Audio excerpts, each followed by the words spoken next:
Hello. আবার second ভিডিওতে আমি নিয়ে আসলাম কিভাবে ওয়ার্ডপ্রেস ইনস্টল করব আর ডাটাবেসটা কনফিগার করব। তো প্রথমে ওয়ার্ডপ্রেস ইনস্টল করার জন্য আমরা এখানে ওয়ার্ডপ্রেস লেটেস্ট লিখে সার্চ করি বা ওয়ার্ডপ্রেস ওয়ার্ডজিতে গেলেও আমরা পাবো।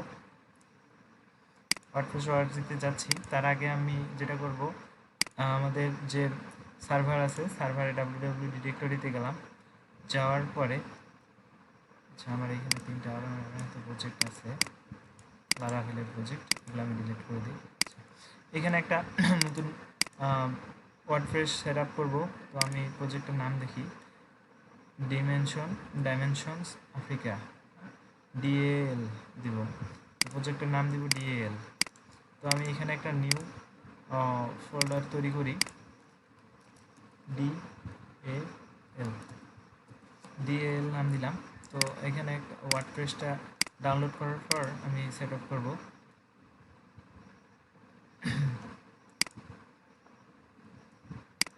তো আজকে আমার নেটওয়ার্ক অনেক সমস্যা করার কারণে এরকম আসতেছে। তো আপনাদের আশা করি এখান থেকে ওয়ার্ডপ্রেসটা ডাউনলোড করে নিতে পারবেন। তো এখানে ডাউনলোড ডকুমেন্টেশন অনেক কিছুই আছে। তো আমি আমার একটা এক্সিস্টিং ওয়ার্ডপ্রেসকে সেট আপ করে দিই, যেগুলো ডাউনলোড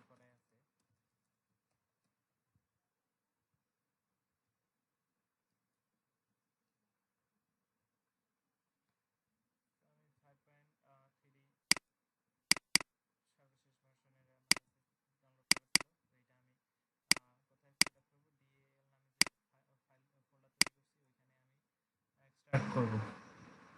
আর এর পাশাপাশি আমি আমার লোকাল হোস্টে পিএসপি মাই অ্যাডমিনে লোকাল হোস্ট পিএসপি মাই অ্যাডমিনে একটা ডাটাবেস তৈরি করব।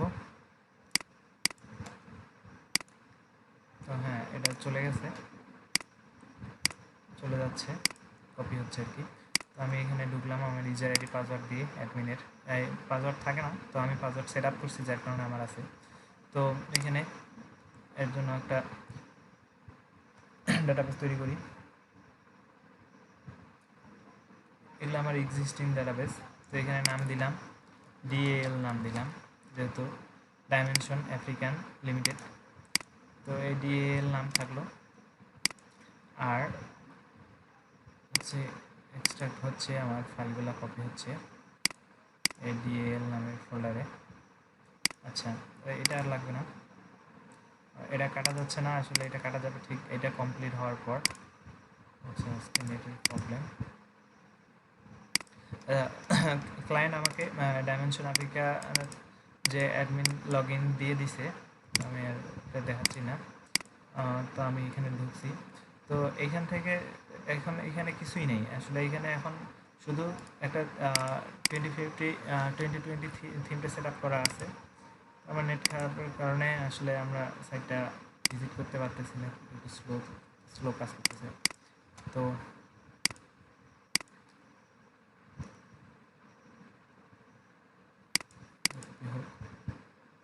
এটা লগ ইন অবস্থায় 2020 যে থিমটা আছে সেটা শুধু দেখতে পাচ্ছি আমরা। তো আমরা এখন লোকাল হোস্টে কাজ করব, পরে আমরা সব ফাইল ফোল্ডার সব কিছু আপলোড করে দিব। তো এই জন্য আমি আর এটাতে কোনো কাজ করতেছি না, এটা কাটে দিলাম, এটা লাগবে না। লোকাল হোস্টে এখানে ডাটাবেস তৈরি হয়ে গেছে, এখানে লাগবে না। তো এখানে আমি যেটা করব এখন, আমরা যে ওয়ার্ডপ্রেসটা সেট আপের জন্য এখানে লোকাল হোস্ট ডিএএল লিখব। তো এটা আর লাগবে না।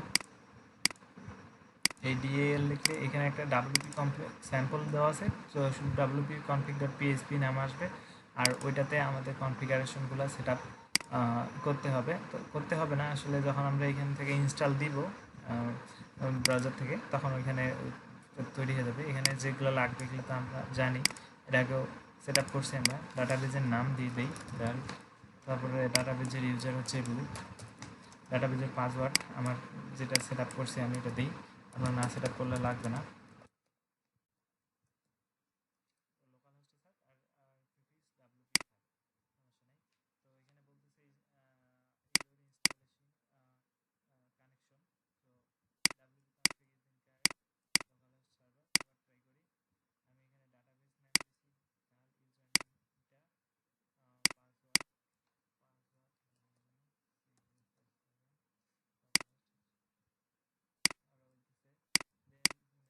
User name and password will be configure can not database serve. আচ্ছা, আমি রুটের জন্য যে পাসওয়ার্ডটা ব্যবহার করতেছি আসলে এখানে রুট না দিয়ে আমি রুল লিখে ফেলছি, দুঃখিত। আচ্ছা,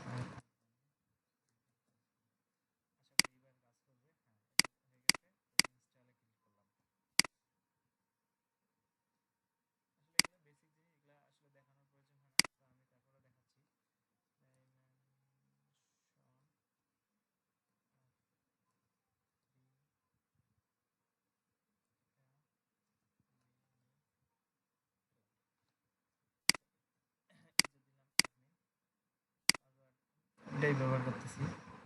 আচ্ছা, কনফার্ম পাসওয়ার্ড দিলাম, এনে ইমেল দিয়ে দিই, আমার ইমেলটা দিলাম।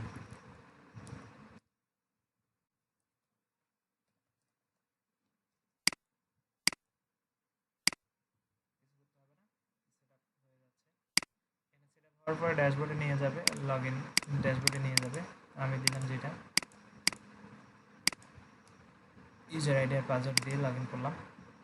লগ ইন করার পরে আমরা যদি এই লিঙ্কটাতে অ্যাক্সেস করি তো এইখানে আমরা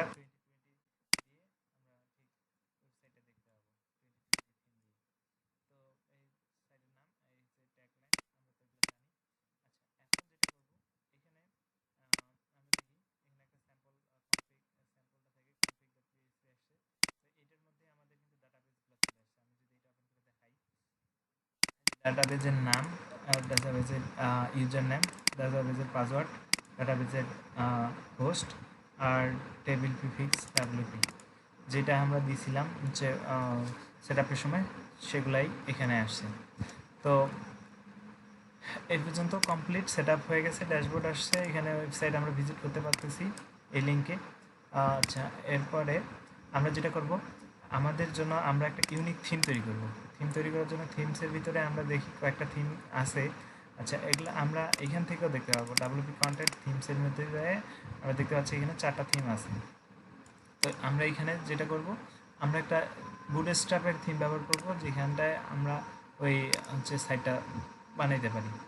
যেটা আমার এক্সিস্টিং ওয়ার্ডপ্রেস ছিল, এই জন্য আমাদের এখানে বলতেছে ওয়ার্ডপ্রেস 5.4.1 অ্যাভেলেবল, এটা আপডেট করে দিতে পারেন, তাহলে আপনার ওই যেটা ডাউনলোড করতে পারেননি সেটা ডাউনলোড করা যাচ্ছে। আচ্ছা, আপনাদের এটা দেখাবে না কারণ আপনারা লেটেস্টটাই ডাউনলোড করবেন। তো আচ্ছা, এটা ডাউনলোড হোক, এটা সেট আপ করে আমি কমপ্লিট করতেছি। এরপরে আমি পরের ভিডিওতে দেখাবো কীভাবে একটা থিম আমরা এখানে তৈরি করব এবং ইনস্টল করব। তো থ্যাংক ইউ সবাই।